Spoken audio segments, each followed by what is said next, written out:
Okay. All right, got it. We're good. All right. Well, welcome back, everybody. I'm excited to reconvene an interview with you're my first repeat guest, but if you've read comics, you 100% know who Jim Starlin is. And if you don't read comics, the odds are you've still enjoyed his creations, because Jim's responsible for some of the major Marvel comic creations that have made it out into the big screen. Thanos, Drax, Gamora, Shang-Chi, who has a movie coming out. Who is, oh, Thanos, there he is. He's right there on your shirt. Yes, Thanos, yes. I forgot Yes. I had it on. I just looked at my picture. There's serendipity. So I was lucky enough to interview Jim back in May about the return of one of Jim's creations, DREADSTAR. So thank you for the opportunity to follow up on our earlier conversation. Before we start, I just want to let everyone know, if you want to catch that earlier interview, you can do that, as well as my review of DREADSTAR Returns on this site, theconventioncollective.com. So Jim, I talked too much, so now it's your turn. How has DREADSTAR been received? Very well.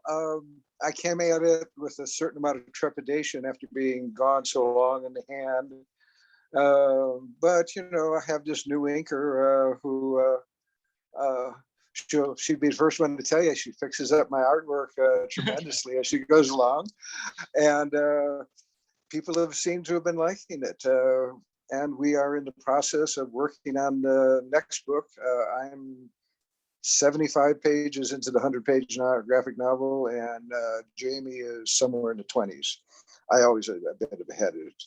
And you mentioned Jamie, that's Jamie Jameson, who actually was in our earlier interview. And so she's working on the next project with you. Oh, yes, most definitely. She's, you know, still having some COVID issues. She had got it twice, but she's trucking along there. She's a real trooper as far as the work goes. And as soon as she gets on inking them, I color them. So it's a production line. I escaped Detroit and the assembly line, but I've created my own production line instead. Very cool. Well, for people who might not be familiar with what DREADSTAR Returns is, you know, it used to be you do comic book issues, but this was basically a graphic novel all done at once. So talk to us about DREADSTAR Returns, and then I'm going to poke you a little bit about the next project. Okay, DREADSTAR Returns was a number of the characters: DREADSTAR, Eddie, Willow, Syzygy briefly, and a few other of the characters returning after a 25-year hiatus. I took the actual time frame that I took off and put it on the characters, and we find them, you know, a quarter century later, and they all sort of worked themselves into where they belong. You know, Willow's still running things as the cybernetic Wizard of Oz character in the Empirical Galaxy, which is now called Willow Consortium. And Eddie is a law enforcement officer with Teuton as his sort of deputy, along with Fix. And DREADSTAR, who is always the anarchist without a second act, who never could figure out how to live in a society that he liberates, has finally found his spot. I won't say anything more about that, but he's kind of comfortable, and things go bad for everybody unexpectedly. And so the gang has to get back together again and deal with what they think is a mysterious peril that's endangering the entire universe. And it turns out that it's something they're quite familiar with that they hadn't expected to see ever again. And basically, it's a story about unrequited love, despite the fact that we have a very onerous character at the beginning who comes to a bad fate that a number of folks might recognize. Yes. But, you know, that's just the lead in. And then we get into the real story around page 20. That's the nice thing about doing 100 pages is you can actually do sort of a Homer Simpson kind of lead in where Bart gets in trouble at school, but the main story is Homer blowing up the power plant. So I had a lot of fun with this, and we're working on the sequel, Jamie and I, right now. And the first book was done during the pandemic quarantine. Easy to knock out 100 pages when there's nothing to do except to draw or collect deadwood around property and clear it out. So this time it's a little bit, the production is a little bit slower, but the story itself is inspired by the pandemic, and it's called DREADSTAR versus the Inevitable. Oh, And okay. it's sort of a, it's not a pandemic per se that they're facing, but it is something just as irreversible and uh, unstoppable in some ways. That's the whole idea of the story, is having to accept that you have limitations in life, which a lot of folks we see have a hard time realizing that. I mean, we do not all walk on water. And sometimes we have to acknowledge reality for what it is. And no amount of political or religious belief will throw you from, save you from the consequences of denying reality. I have to So that's applaud you for basically the not. story. I have to applaud you for not calling the sequel "DREADSTAR Returns" again. You have a much more creative, much more creative title. I don't think anyway. I think you're the first one to suggest that. Yeah, As soon as I threw out the Inevitable, everybody seemed to like that title. yours is So better. weird. Yeah, there's a reason why you're in the comics industry, and I just talked to you because that's a much better title. So, if people, one of the things that you mentioned, COVID, one of the things that people miss due to the COVID pandemic is that opportunity to go to Comic-Con, interact with the artist, maybe get an autograph. But I hear there may be an opportunity that something coming up very soon that might scratch that itch for folks, with you at least in particular. This coming weekend, actually, I'm going to be at the Crusty Bunkers comic book shop, Neal Adams comic book shop in Burbank, California. And we will have copies of DREADSTAR Return there to sell, to buy, to sign. We'll sign other things that you may be bringing in. There will be some posters that we are selling. Jamie Jameson and I will both be there. I think it's at 4:00 in the afternoon on Sunday. Yep. And just Google Crusty Bunkers comic book shop, and you will find directions on how to get there. And if you're in the LA area, come on out and say hello.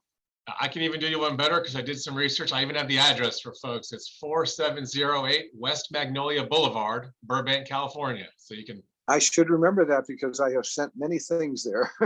You can type it into your GPS right now and just head over there and get in line. So that'll be a Sunday, the 15th, I think. Does that sound right? That sounds right. And there's a really good Mexican restaurant down the street called Tequila's that anybody who gets there too early can go down and have lunch there. I do that all the time. Excellent. So people, one of the things I didn't get to mention this earlier, but I read DREADSTAR Returns without having read your prior DREADSTAR work. You mentioned you had the time frame based on the real gap between working on it, and I just kind of wasn't back into comics back then. So I appreciated how you can pick up the story without having this rich backstory that you obviously are very familiar with the characters. Was that something you did on purpose, where you wrote it to be accessible to new readers? Because it's clear you have a love for these characters, but I was able to pick it up knowing really nothing about it. Oh no, it was very definitely set up so that a new reader could come in. I mean, that was why we had the character page at the beginning, just so you knew who everyone was, and gave enough history where you could go into the story and not be confused as to who they were or what they could do. It's 25 years later. You can't expect everyone from 25 years ago, and we were doing pretty good sales back then, to come back now. So I am very much dependent on new readers also now. Are the same characters from DREADSTAR Returns going to make their way back into DREADSTAR versus, was it the Inevitable? Did I remember that right? Inevitable, yes. Inevitable. One of them only makes a brief appearance because he's too big to fit on the ship. You guys will have to guess who that is. Everybody else is there, and we have got a few other characters who are coming in. It's a different kind of story. So once you see the cover, you'll know that there's another character from the past who's popping in. He looks a little different, but it's that big white head is a dead giveaway as to who he is. And do you have an idea? Obviously, you mentioned you've got a kind of that Detroit conveyor belt system, whatever. But do you have an idea when it might be done? I know it's putting pressure on you because You know, creative process doesn't work that way. You know, right now it's when it's done, it's we had a lot of trouble with Ominous on the distribution of the Kickstarter on this one. They did a real nice job on the omnibus and a really terrible job. So I'm not exactly sure that we are going to continue with that work relationship. And so DREADSTAR, who has had many publishers along the line, may have one more, and we'll see what happens. But I should have my part of it done by my part of the pencils by August. I'll easily have it done by the end of the year, even with all the things I have in the process I'm doing. But I think we would have it out by next summer in print. I think there's a very good chance. It may be the Kickstarter, maybe we're probably going to do a Kickstarter thing with it, but that'll be probably in January, and probably have the book out by the summer again. My plan is to get one out every year. Cool. And this will still stick with that same schedule. In fact, it should be better this time because we'll get the distribution part of it better. You mentioned that DREADSTAR's seen multiple publishers. You mentioned the Kickstarter, things like that. Since we've even talked last time, I know I touched on this before, but the idea of content being owned by the creators versus the companies, and they take control is getting more and more press. You've probably heard of it's not quite the same thing, but the thing with the Black Widow movie and Scarlett Johansson and not getting her. So the big companies are getting a lot of scrutiny right now. Talk to me about DREADSTAR and your decision to go this route as opposed to taking it to one of the big shops. Well, there's this change in the copyright law way back in 1976, and that's when DREADSTAR sort of got its gestation and period started. Basically, it used to be that if you worked for Marvel or DC, you signed away all your rights on the back of the paycheck. And Congress came along and said that was no longer legal to do. And so the term work for hire came into being. I'm getting very professorial on you here a bit, but it's the only way to answer the question. It came down to you before you ever did the work, you had to sign a work for hire contract if you wanted to work on Superman or Captain America. I chose to work for some smaller publishers at the time, starting off, actually I started off with Marvel as their Epic line, which was sort of a smaller thing, which was creator-owned. Archie Goodwin was the editor on it at that point. So we did that, and then I went off to work with Eclipse on The Price, which was the Syzygy Darklock's origin story.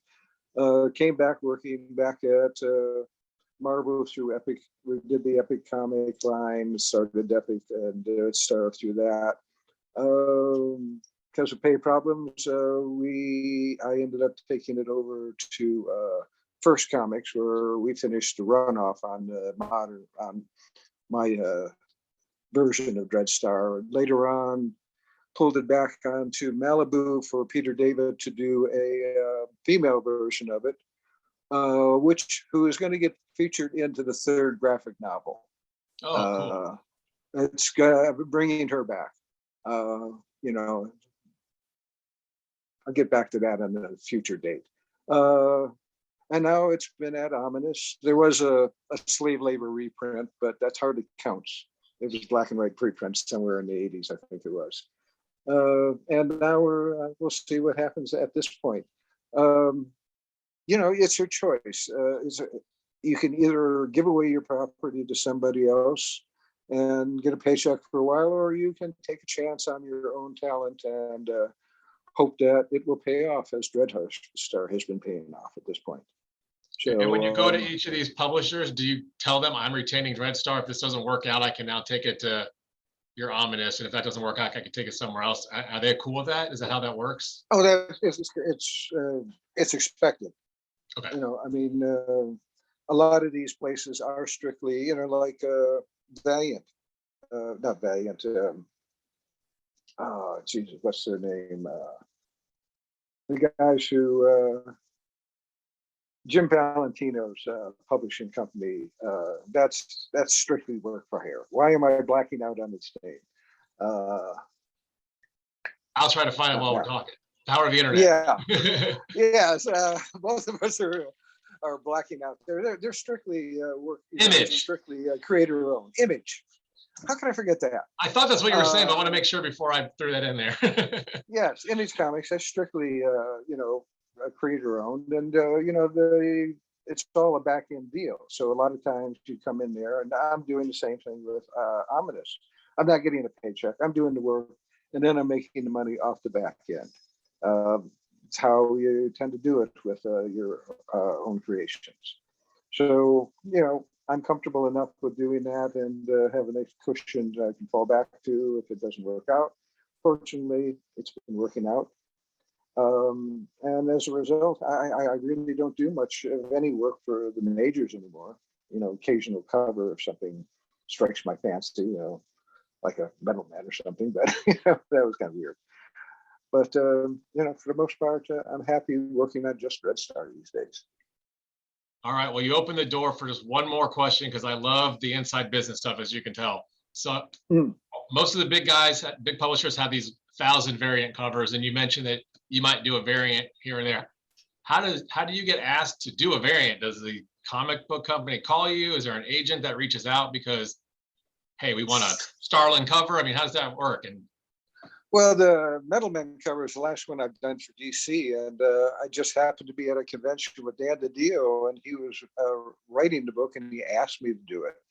And this is when I first started working with Jamie, and she was sitting at the table next door, and she went, "I want to ink it," and that's how that one happened. Since then, we have done one, a Deja's Thoris variant cover for Dynamic, which they approached us with that idea. They said, "Would you like to do this? We can do variant covers and what have you." So it's variant covers have variant avenues of how they happen. Sometimes you may approach the publisher and see if they want something done like that. I don't think there is any set way. I think that's about as best I can give you into the secrets of the universe on that one. I've always wondered because there's sometimes they'll have like 7 or 12, and I'm wondering if the artist is like, "I really love this book, I want in on it," or they just say, "Hey, this person is a." It sounds like you can just be at a convention and maybe that's how you get picked, but it's really cool to understand. Well, when we did the variants posters for DREADSTAR, the omnibus version, most of the folks who did those just wanted to take a shot at doing DREADSTAR. Andy Young and Bart Sears both, just they had those drawings. They wanted to, say, "Hey, let's add that." They were part of Ominous to begin with. I think Spencer Beck asked George Perez if he wanted to do one, and George said, "Oh, sure. I never drawn DREADSTAR." So, George is like this little kid who you can attract with little toys and stuff like that. And he'll draw you a cover. It varies depending on the artist and what have you. All right. Well, this is your chance to pitch, Jim. Is there a character that, I don't want to get your mailbox full, but is there a character that you've always said that would be fun to just try a cover on, that you want to throw out there for anyone listening who might want to approach you for that opportunity? No one in particular off the top.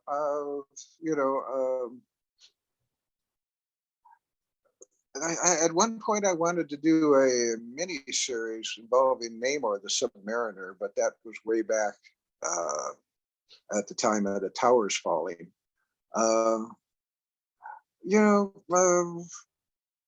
No, nothing off the top of my head. Sometimes people just throw things at you and it's the right moment. Like the Metal Man cover was the right moment. I'd just never drawn them and would have liked to. And, I can't think of anybody else off the top of my head. Sorry.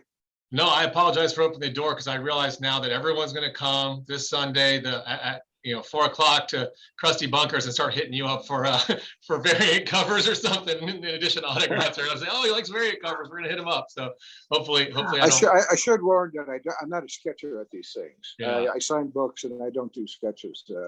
A lot of folks get disappointed in that, but after my hand in that, I limited my time down doing things like that. If I'm going to draw, and it does give me problems sometimes, I'm going to draw the DREADSTAR book and not just sketches off the top of my head.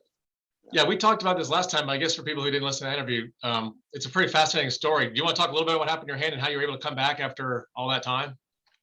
Well, I had a compressed air accident. It blew, I don't know if you can see it so much that way, but it blew a big hole in my hand right here. It's all healed over now, but for about 3 years there, I couldn't draw. I spent a lot of time squeezing rubber balls and doing other exercises that were supposed to strengthen the hand. And eventually started working with a stylist on doing the corrections for the color corrections on the DREADSTAR Omnibus, because we didn't have digital files. We had to make digital files. That's how far back it was. So we had to scan the actual pages, and then I went through and touched up things throughout the 1,500 pages or so it was. And I think that strengthened my hand. And long around that time, I met Jamie Jameson, who was to become my inker, and she started bugging me to do a little sketch of Dr. Doom for her. Dr. Doom's her favorite character. And I kept saying, no, I just don't draw anymore. And she got Spencer to start bugging me. And finally, one day after a convention, I was back in my room and I said, okay, I'll give it a try. And much to my surprise, I didn't have to run off to the sink to run cold water on my hand. It actually didn't cramp up like it usually did. And that was actually the beginning of Jamie and I's collaboration, because after that convention, I went home and did some pencil sketches that I thought I'd sell at the convention, and they came out okay. And when I got to the convention, Jamie was there, and she had been working with Keith Giffen, who didn't show up for that convention, and she wasn't sure what she was doing, what she should do with herself. So I said, well, why don't you ink these? And she sat there that weekend inking these Thanos drawings and that, and I went, well, that's pretty good. And when I got around to doing DREADSTAR, I contacted her and said, how would you like to do 100 pages? No pressure. Just your first job, 100 pages. Maybe but she didn't know. Pretty well. Yeah, it looks good. So yeah, I love that story from before, and I'm really glad that you're able to come back, because DREADSTAR is great. I'm excited to see the next chapter in DREADSTAR next year. One final time for people listening, if you want to get an autograph, what types of stuff will you have? That you'll have the DREADSTAR Returns book people can buy and have you autograph. We have some posters. I think we're going to have posters of Batman, Thanos and Warlock, a Shang-Chi one, and I think there may be one more. I'm not sure what. I sent some files, and it's been chaotic because I've got busy here on the East Coast, and I got to get back over there to the West Coast tomorrow. And so a lot of this is going on without me being present. So I'm hoping my fingers are crossed that everything's going to work out. But even if people wanted to bring like their favorite earlier Starlin work, yeah, you would sign that as well. We do signings, yeah. It was like a regular comic book convention in some ways, yeah. Excellent. So for folks, just one last time, August 15th, 4 p.m. Pacific at Crusty Bunkers down in Burbank, California. You can meet Jimmy and Jamie, and if you go, tell them that Darren says hello, although I just talked to him 2 days before. So thanks for the time, Jim. I appreciate you once again. All right, you take care. We'll be talking to you later. Thanks. All right. You want to stop recording?